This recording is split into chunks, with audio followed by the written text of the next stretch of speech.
Après la mort en direct du streamer Jean Portmanov, la plateforme Kik est désormais au cœur de nombreuses accusations. La ministre déléguée au numérique, Clara Chapaz, a annoncé cette semaine attaquer en justice Kik pour manquement. Mais le gouvernement est lui-même accusé de ne pas avoir agi suffisamment tôt. Alors on va faire un point sur la situation, sur l'enquête et sur ce qui menace Kik aujourd'hui. Salut, c'est Hugo, j'espère que vous allez bien. C'est donc le sujet à la une de nos actualités du jour, que ce soit sur YouTube et en podcast audio. Raphaël Graven, plus connu sous les pseudonymes de Jean Portmanov ou JP, est donc décédé lors d'une diffusion en direct le 18 août sur la plateforme Kik. Il avait alors 46 ans. Sur sa chaîne Kik, qui était au passage la chaîne française la plus suivie de la plateforme avant d'être bannie après la mort du streamer, on retrouvait aussi régulièrement deux hommes, ses partenaires de live en quelque sorte, connus sous les pseudonymes de Naruto ou encore de Safin. Dans leur live, pour le contexte, ces deux streamers avaient donc pour habitude d'humilier et de violenter physiquement et psychologiquement Jean Portmanov et un autre homme du nom de Koudou en situation de handicap. Alors d'abord, pour faire un point concernant sa mort, suite à la mort de Jean Portmanov en direct dans son sommeil, mais en direct sur Kik, de nombreux spectateurs avaient estimé possible que son décès résulte directement en quelque sorte de maltraitance qu'il subissait. Mais l'autopsie qui a été réalisée depuis indique que son décès n'a, je cite, pas une origine traumatique et n'est pas en lien avec l'intervention d'un tiers. Une enquête est cependant toujours en cours pour connaître les causes exactes de sa mort. Du coup, je vous tiendrai au courant, bien entendu, des suites de cette enquête. Mais il y a la question de son décès, mais il y a plus largement la question des humiliations et des maltraitances qu'il a subies pendant de nombreux mois. Ce mardi, 8 jours après sa mort, il y a donc des nouvelles informations importantes. D'abord, celle-ci, Clara Chapaz, la ministre déléguée chargée du numérique notamment, a saisi la justice et elle estime que, je cite, Kik n'a pas fait tout ce qui était possible pour pouvoir mettre fin à la diffusion de contenu qui était dangereux. Elle reproche en fait à Kik d'avoir enfreint la loi sur la confiance numérique. C'est une loi qui date de 2004 qui stipule que les plateformes doivent agir rapidement pour retirer ou bloquer l'accès à tout contenu illicite et ce dès qu'ils en ont connaissance. Sous-entendu ici, on parle des maltraitances et des humiliations. Alors de son côté, le parquet de Paris a aussi ouvert ce lundi une enquête pour déterminer notamment si Kik a diffusé en connaissance de cause des vidéos d'atteinte volontaire à l'intégrité de la personne. Alors la peine, elle est dure à déterminer dans ce cadre précis, elle pourrait être assez variée, mais selon l'Express ou encore le journal Le Parisien, si Kik est reconnu coupable, la plateforme risque des poursuites pénales graves pouvant aller jusqu'à 10 ans de prison pour ses dirigeants et responsables, ainsi que potentiellement jusqu'à 1 million d'euros d'amende, ce qui peut être moins important quand on sait que les dirigeants de Kik aujourd'hui sont milliardaires. Il y a donc la question de Kik, mais l'autre problème aussi, c'est que de nombreuses personnes estiment que la justice ainsi que le gouvernement se penchent bien trop tard sur le sujet, alors que le mal en quelque sorte est désormais fait. Suivi par près de 200 000 personnes, la chaîne de Jean Portmanov montrait depuis des mois Raphaël Graven se faire insulter, frapper, tirer les cheveux, menacer ou encore tirer dessus sans protection avec des projectiles de paintball sans que rien ne soit fait pour que ça ne cesse. Par ailleurs, le site d'investigation Mediapart, qui a fait un important travail d'enquête sur cette affaire et dont on vous met évidemment les liens en description, avait notamment publié une enquête fin 2024, une enquête qui révélait ces violences subies par Jean Portmanov, ou en tout cas qui les portait à un public plus large. Le média avait aussi sollicité la ministre déléguée au numérique au même moment, sans obtenir de réponse à ce moment-là. Alors, à la suite de ces révélations, une enquête préliminaire avait été ouverte le 16 décembre par le parquet de Nice contre les deux streamers Safin et Naruto, notamment pour violences volontaires en réunion sur personnes vulnérables. Ils avaient été à ce moment-là placés en garde à vue le 8 janvier 2025, leur local avait été perquisitionné et l'ensemble de leur matériel avait été saisi, mais ils avaient finalement été relâchés. On peut aussi noter que Jean Portmanov et Koudou avaient été entendus par la police en tant que victimes, mais selon le procureur de Nice, ni les suspects ni les victimes ne reconnaissaient que des actes illégaux avaient eu lieu. À noter enfin que Kik était également au courant de ce qui se passait sur cette chaîne, puisque après l'enquête de Mediapart et celle ouverte par la justice, la plateforme avait banni pour une semaine la chaîne de Jean Portmanov. Mais cependant, on peut noter que ces dernières années, les comptes et les réseaux sociaux de Kik France relayaient régulièrement la chaîne de Jean Portmanov. Et justement, pour en revenir à la plateforme, selon la ministre du numérique, les forces de l'ordre qui travaillent sur Pharos ont été alertées près de 80 fois au sujet de la chaîne Kik de Jean Portmanov. Pharos, c'est donc la plateforme officielle française de signalement de contenu illicite et dangereux sur Internet. Alors sur France Inter, Clara Chapaz a affirmé que des outils comme Pharos permettaient de demander aux plateformes qui ont connaissance de contenus manifestement potentiellement illicite de les retirer. Mais ici, donc, vous l'avez compris, ces contenus visiblement ne sont pas allés jusqu'à un retrait. On peut noter au passage que l'Arcom, qui est le gendarme en quelque sorte de l'audiovisuel et du numérique, a été épinglé pour avoir tardé, selon certains, à se pencher sur le dossier.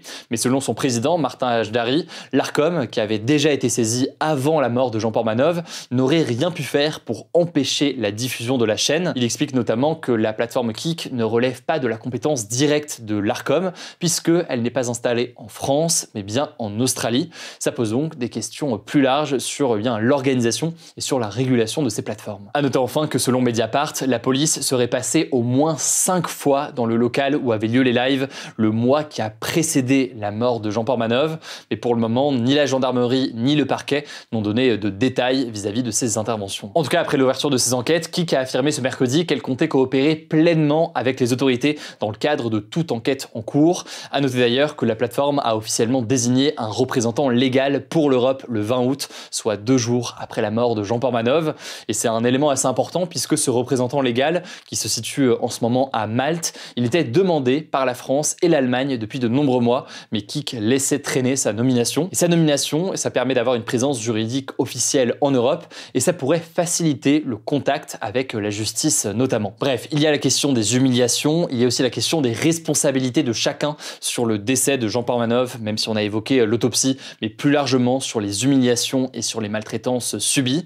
La question de la responsabilité des streamers évidemment, mais aussi de Kik ou encore du gouvernement qui n'aurait pas réagi suffisamment tôt selon Mediapart. On suivra évidemment les avancées des enquêtes et voilà donc pour ce point, ça me paraissait essentiel de faire un point sur le sujet. Vous avez été très nombreux à avoir été touchés, à nous avoir posé des questions sur la situation et sur le sujet, donc ça me paraissait essentiel de faire un nouveau point aujourd'hui. De notre côté, à la une de ce format des Actus du jour, on parle très régulièrement, surtout d'actualité internationale à la une, avec évidemment ce qui se passe à Gaza en ce moment ou encore en Ukraine. On évoque aussi l'actualité nationale, mais ça me paraissait aussi important aujourd'hui de faire un point sur ce sujet-là, encore une fois, au vu de vos questions. On continuera à suivre la situation, notamment sur notre compte Instagram. Je vous laisse avec Blanche pour le reste de l'actualité très importante en ce moment et je reviens juste après. Merci Hugo et bonjour à tous. On commence avec cette actu. Emmanuel Macron a adressé une lettre publiée par Le Monde ce mardi au Premier ministre israélien Benjamin Netanyahou. Dans ce courrier de 6 pages, le président dénonce, je cite, l'instrumentalisation de l'antisémitisme par le Premier ministre israélien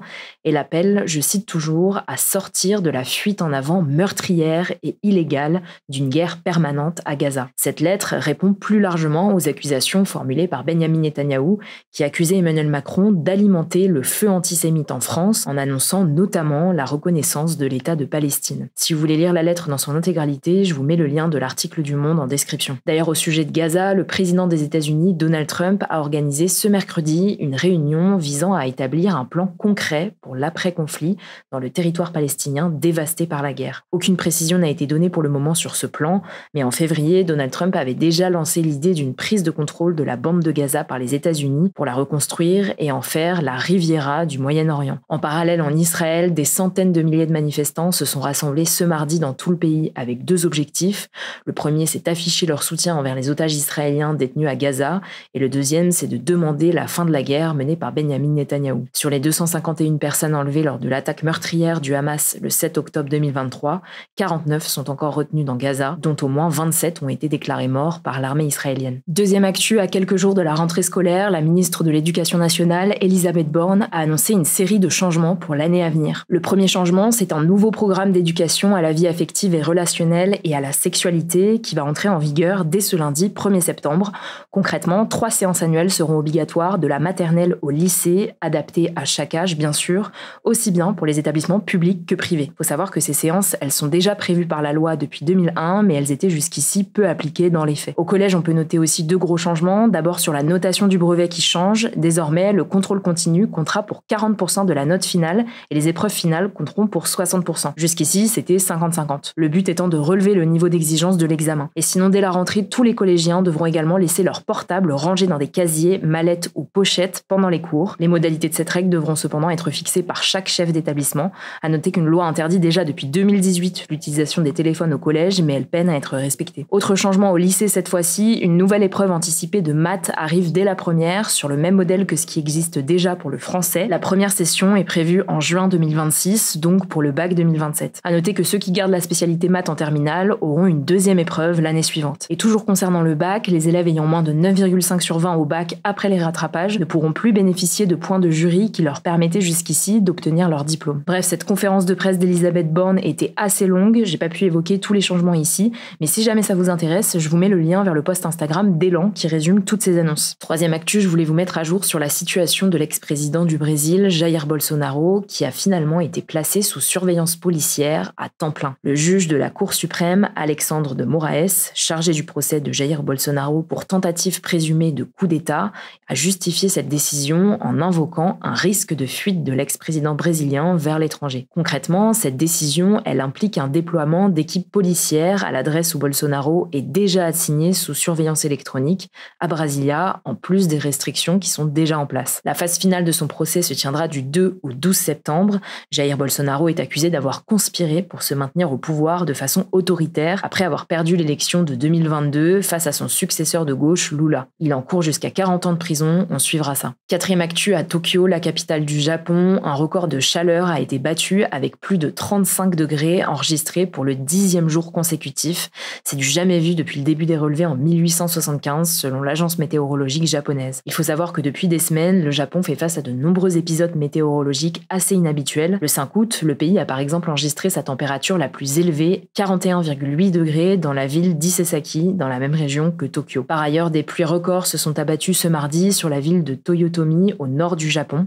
En seulement 12 heures, il a plu l'équivalent de plus d'un mois de précipitations moyennes pour un mois d'août. Les étés 2023 et 2024 au Japon ont aussi été les plus chauds jamais enregistrés et l'automne 2024 fut le plus chaud depuis le début des relevés. Selon les scientifiques, ce type de phénomène météorologique est amené à devenir plus intense, plus fréquent et plus généralisé dans les prochaines années à cause du changement climatique. Cinquième actu, je voulais vous mettre à jour là-dessus aussi, la méga fusée Starship de SpaceX, l'entreprise spatiale d'Elon Musk, a finalement pu effectuer son 10e vol test dans la nuit de mardi à mercredi.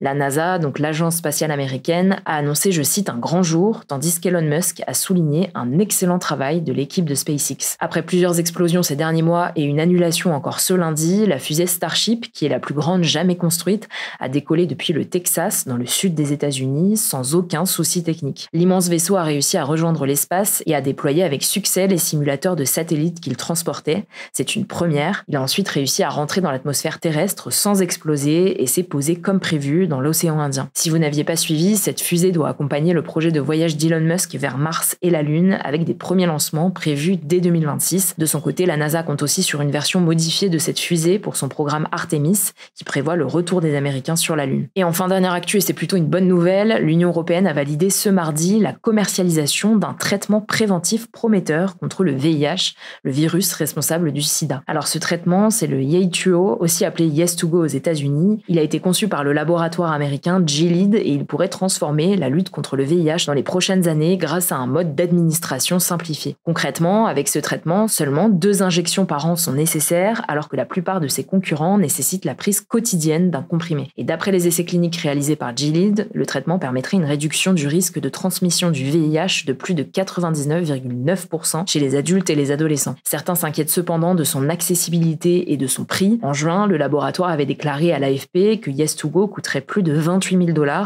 soit 24 000 € environ par an et par patient. Pour améliorer cet accès, le laboratoire a déjà annoncé en 2024 la signature d'un accord pour produire et vendre des versions génériques à bas coût dans plus de 100 pays en développement. En juillet 2025, le Fonds mondial a aussi signé un contrat avec Gilead pour fournir ce traitement aux pays à faible et moyen revenu. Merci beaucoup Blanche pour ces actualités en bref. Je le disais, pour suivre le reste de l'actualité, rendez-vous sur Instagram. On est très actifs en ce moment là-bas. Vous êtes quasiment 5 millions sur le compte. Merci beaucoup. Le nom du compte, c'est Hugo Décrypte. Prenez soin de vous, prenez soin de nos proches et puis on se dit à demain pour une nouvelle vidéo.